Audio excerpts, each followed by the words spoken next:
Police வந்து எங்களை alert பண்ணாங்க.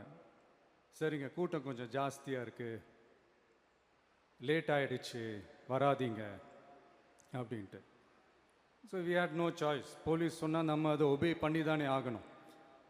அதே நேரத்தில் பெரம்பலூர் மக்களோட அந்த சேஃப்டியும் மைண்டில் எடுத்துக்கிட்டு ஒரு மன வலியோடவே திரும்ப போயிட்டோம்.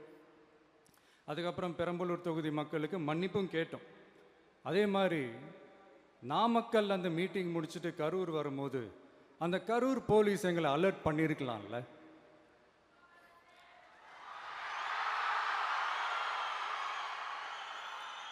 இல்லை சார், இங்கே எதிர்பார்த்ததை விட கொஞ்சம் கூட்டம் அதிகமாக இருக்குது, கண்ட்ரோல் பண்ண முடியல, வராதிங்க. அண்ட் போலீஸ் நினச்சா அவங்க அந்த மீட்டிங்கே கேன்சல் பண்ணலாம். ஏதோ தப்பாக இருக்குது, ஏதோ தப்பாக தோணுது அப்படின்னு நினச்சிட்டாலே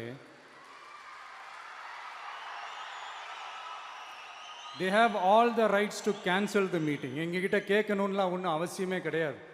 ஆனால் அதையெல்லாம் எதுவுமே செய்யாமல் அந்த ஹைவேல இருந்து அந்த ஸ்பாட்டுக்கு போலீஸே எங்களை உள்ளே கூட்டிகிட்டு வந்து விட்டு அந்த நாடகம்லாம் இருக்கு பாருங்க.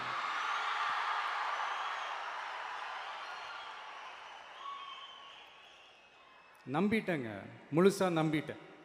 அன்னைக்கு இருந்த அந்த கரூர் போலீஸ் பேசும்போது தேங்க்ஸ்லாம் சொன்னேன் அவங்களுக்கு. எனக்கு தெரியாது இப்படி ஒரு நாடகம் நடக்கும்.